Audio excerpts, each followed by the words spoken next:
on being a weakling, from lagging behind to still lagging behind. Ever since I was little, I was the weak one. One might say this was just my perception, but I would like to add to that there also might be a few factors positively, or should I say negatively, impacting their perception. When we rode with our bikes to school during high school, I was the one lagging. I began to run at around age 11. We had the leftovers of a farm with a little bit of forest and garden work on Saturdays, and I used to often run around and play with friends in the yard all afternoon.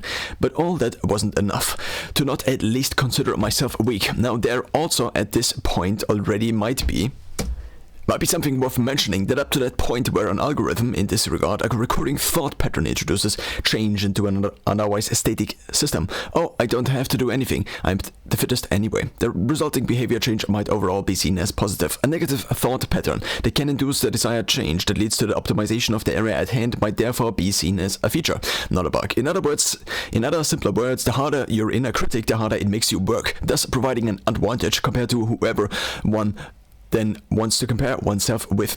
Another aspect related to this might be what others called the intelligent child syndrome. Given fixed intelligence to children, one with objective higher intelligence must work less to achieve absolute standards. In relative terms, the less intelligent one must use more effort, assuming the given task of comparisation can be solved with higher effort in order to achieve the same, now again, absolute result. I also grew fairly late, with late meaning in 8th grade. I was the second smallest child in a classroom full of almost 30 people, with one girl being shorter than me. And I also used the previous sentence, way too often, to be able to exclude victim mentality. From the list of explanations for so many things, I began doing bodyweight exercises, running and climbing at around age 10 to 12, with each of those three wearing a bit in when I began to pick them up.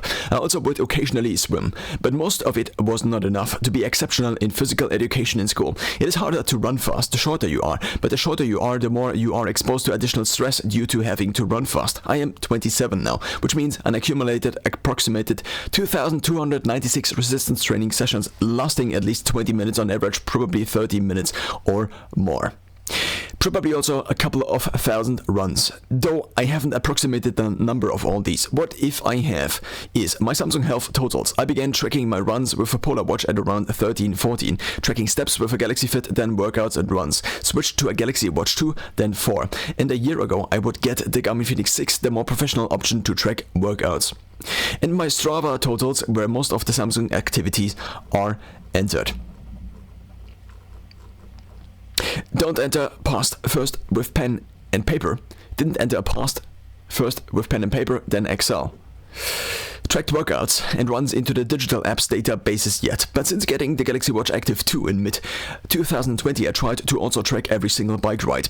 I, for the most part, have not tracked any walking, also no climbing, mostly due to most of my climbing having occurred before 2020. And even if I would climb after walls and not scratch the watches are two things that don't like each other very well. So where am I going with this? Recently, despite having muted all my contacts on Strava and Garmin, I checked a few activities from a few of my contacts, and it's almost ridiculous. In my eyes, I trained running just as one sport since I was 12, almost non-stop. In the beginning, every second day, then based on a weekly schedule. In summer, after school, sometimes up to 30 degrees Celsius, I would not eat the hours prior in the late morning in school. Then not have side stitches when I would run in the heat of the middle of the day at around 1:30 p.m. I often trained till injury. That was actually quite a common pattern, both with strength training and cardiovascular exercise. Tendon here, elbow there. In the beginning of most resistance trainings in my youth, I would feel on my armpits where the chest muscle is hung up to see not whether my chest was sore, whether or not my chest was sore, but whether it was not sore. To see not whether my chest was sore, but whether it was enough not sore for being able to train. And yet at age 27, I must have a particularly good day to run 5:30 minutes per kilometer on my weekly 6 kilometers, whereas others run 5 minutes per kilometer for not 6, but 15 kilometers, with others being one of my siblings, who did not run so much in his youth. Running had been my thing, except I was ridiculously terrible at it, and still am in the long distance in school. About every normal kid that did some sport was able to outcompete me and cross the finish line before me, and on shorter runs it was worse. I was worse. I competed a few times in a local run, only to be passed by a 12-year-old girl at age 14 or 15, with me age 14 or 15. And with weightlifting, it's a similar story. Fortunately, I used to be on the leaner side, which made me at least look a little jacked. But in regard to lifting actual weight, again in our climbing peer group, about everyone, even those who didn't pick up a weight training 3 or 4 times a week, outlifted me in occasional bench press together. In the occasional bench press together. When we swam together, I was slow. When we climbed together, I wasn't good. It's just such a common theme. It seems ridiculous when in the last 2 years of high school I would swim once a week for months to get a good long distance grade, probably 400 or 800 meters. I surpassed many, at least the 3 that swam with me, but I also didn't surpass them since I did not have to. I ignored the others who swam similar times without having trained for months, on top of alternating running and weight training, plus additional swimming sessions depending on the week. In my head, I created the storyline. I trained and I won, but I only won in my game, in the game that ultimately is somewhat obviously the only one I need to win. But then again, it also would be nice to win against others. I am 6 feet tall. A friend of mine isn't. He squatted, benched, deadlifted just a little bit more than me months ago already, and he began lifting at around 18 and is about 1.5 heads smaller than me. How can this be? How can I be this weak? Of course, there are others who are not trained as me, but being trained comes from training, and he recently told me he traveled and hadn't trained for 10 days. If I miss one weight training a week, I lose strength. That's it. There is enough evidence accumulated over the years to support this. The only way I can slightly increase my weight at a given number of sets is being on point for months, it seems.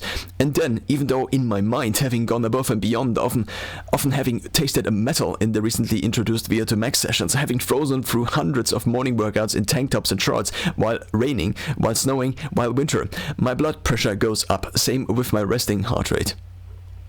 And I didn't know why. Did I sleep too bad? Did I lower my cardiovascular load, thus increasing both metrics without noticing, despite standardizing my training so much? Is it because in winter, due to the accessibility to cold exposure and its positive effects, those effects reverse in summer, and this is the latent response? I also have been taking circumference measurements for years, but until recently I had stopped. Time and the lack of strategy. Then along comes someone like Brian Johnson, who thinks the whole thing through, says don't die is the simplification for how younger people peaking at seemingly age 18 are better in most things regarding health. The goal is not to live forever, but to simply not die. I ran faster years ago, but because GPS watches weren't a thing accessible to me and I didn't put in the effort of properly comparing, but even if I do, it is often not as easy as just comparing running pace as an example, because what if I compare two runs, one at 30 degrees Celsius with a leg workout the day before and the other one with simplified not that? Then what if the one run was up a hill and the other one flat, and so on and so on? Probably the best thing to compare effort across activities would be heart rate, but then again maximum heart rate goes down as people age, and there goes the comparability. Brian Johnson created a new standard for what one can do, for how much responsibility one takes for his own body and trying to improve it, so I am trying to. Of course, there was others before him. Thomas DeLauer taught me a lot about fasting and the ketogenic diet. Andrew Huberman professes things and was helpful in guiding me along this journey, but until recently, my journey didn't even have a clearly defined goal. I ran to not suck at running, I lifted to not look weak, I swam because others did and I had to do in school, despite me not quite liking the oxygen deprivation with rising CO2 levels underwater that very much. Don't die. Of course, I would eventually land on this.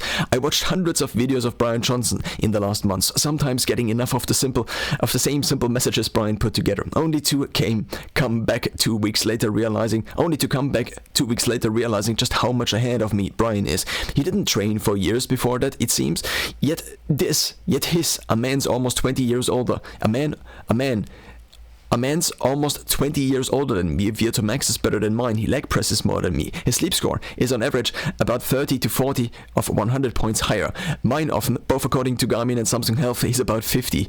He recently completed 6 months of 100% sleep score every single night. Now he also is a millionaire, and I am mostly not, but I also have 20 years less of erosion by time on my body. Here are a few things I recently started in order to, first of all, create data, in order to then ideally, in the second stage, even though that stage of good data analysis might be a few years away, with artificial intelligence uncovering data correlations with multiple health platforms working together, analyze that data, draw conclusions, and improve. I ordered the peak flow measurement device I saw in Brian's video. It measures peak expiratory flow, in simple terms how fast your lungs can blow out air. The expected value for my age and sex would be above 600. Mine is not. I also, more in response to listening to Peter Attia on Huberman Lab recommending Omron as a brand for blood pressure cuffs, bought the Omron Evolve, which produced the blood pressure graph seen above. I got the Garmin watch because I wanted to track my HRV, and then my then owned Galaxy Watch did not, and my then owned Galaxy Watch did not offer that.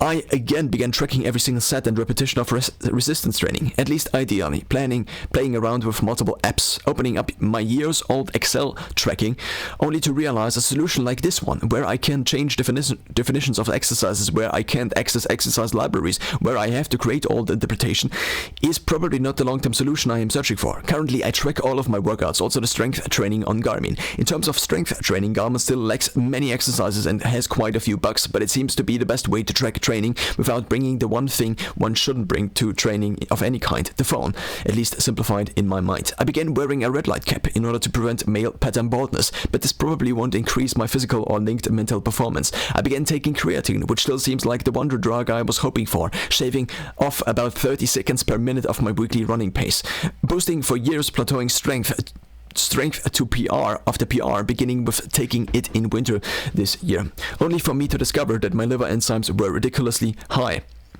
and my doctor recommending to stop all of it, with it being everything I think could be responsible for this.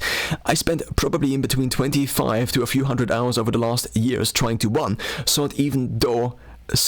even though my mother did a remarkable job with collecting medical documentation over the years of my childhood, 2 scanning, 3 sorting all my medical documents, trying to get a digital version of all my vaccination passport, of all my vaccinations passport, which I now have, which just isn't valid as a vaccination card, sorting through all these documents and eventually retrieving all the blood work over my entire childhood until now. Result: 12 blood tests with different parameters, only to realize that there is no good and free option for interpreting blood work. I tried the paid version of Heads Up Health. I still have it. The platform was the promise for the one platform to unite them all, with all being different health platforms, but the service seems stuck in development. Months ago I asked whether a connection with Omron is planned. They said it already was online, but they had to rework it. This was months ago. Still nothing. They used to have an app. The app first worked less and less until it disappeared from the Google Play Store. So I bought an Insight Tracker subscription for $119. I could upload my 12 blood tests and future ones.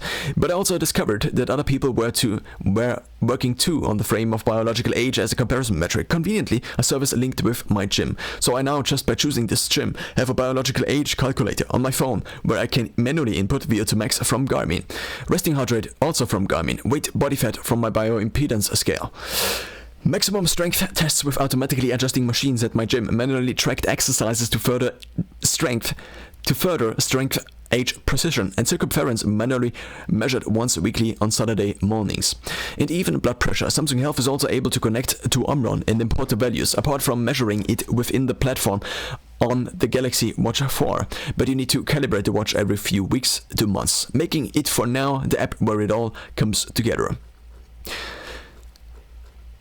And here we see my bioage at 27, and we then see here strength age is 31. We also see the cardiovascular age is 24, and my metabolism age is 26. In addition, I already bought a glucose monitor years ago and have tested my glucose a few times. Continuous measurement would be ideal, but it's with about $200 with company services like Dexcom levels NutriSense too expensive to be considered. I also tracked my calories on and off since about 2016. Around that time I also first bought urine analysis tests, which I sporadically used. A few companies seem to try to make that process smarter, more digital. Recently I saw an analysis device that sits in your toilet, the somewhat obvious place for urine analysis. I also have been taking omega-3 fatty acids for years, didn't eat sugar for years, only to fall off the train and struggling ever since to climb back on it. Back then my resting heart rate was as low as 30 to 40 as weekly average. Now it's 48, even though this year it has been at values as low as 42, 7-day average. Discovering this app, which I can't take credit for, as it was provided by my gym. With the additional features the app has, like comparing monthly activity points with all the other members of your gym who signed up for it. The system and the filtering behind this. Imagine you would have to create a system like this on your own, maybe using Facebook groups and Excel spreadsheets to manually update the activities, distribute activity points, agree on everything. This year I tried something a little similar. It was a little time consuming, made implementing a biological age strategy just so much simpler. Of course, there is a lot of room for improvement, but then it seems to happen. Recently I saw they now introduced a flexibility section to the previously three-parted biological age calculation, with standardized stretching machines coming to my gym soon. This is so simple and gamified. This is the website of the company, and this is the new flexibility tab in the app. So here's the flexibility tab, but unfortunately these stretching machines didn't come to my gym. The flexibility is measured by the eGym Hub, which is a camera which you stand in front of with a stick, and then you measure, for example, how far you can move the stick backward, and therefore you measure your pec stretch. A circuit of 5 mobility exercises where I probably can get a measurement for each, and after years of stretching, finally standardized can compare my results to others, to the average other, and see how much better, younger biological age or worse, older biological age I am, or whether I am still the weakling. I think I am barely squatting 92.5 kilograms despite training since age 12.